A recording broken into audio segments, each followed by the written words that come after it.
The Rock and Racing New Chapter. The Rose for your lead. Sugar Daddy saw the outside. Queen Esther in between runners.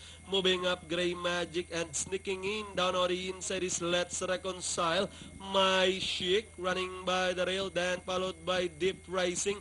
Raymond Star is running at the tail of the field as they round a 3/4 mile distance. We have Let's Reconcile in command. New Chapter is on the outside. Gray Magic running in between runners, moving up to take fourth. Dagger Luke by the rail. My Chic.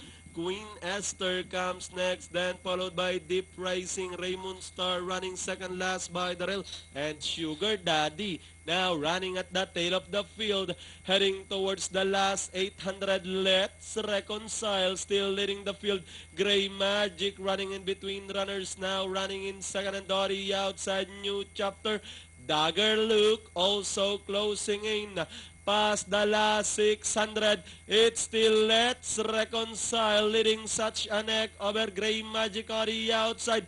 My Chic now closing in third as they turn to the final 400-meter stretch run up Santa Ana Park. No change with the leader. It's still Let's Reconcile leading the field. Gray Magic, My Chic in between runners moving up with the last 200 meters more to run. My Chic moving up on the outside. Let's Reconcile drops back in second with the last 50 meters. My Chic over Let's Reconcile by the rail. And finally, My Chic, Let's Reconcile, Raymond Star. Then comes number 3, Gray Magic, Deep Rising, and Queen Esther for your Pentapecta.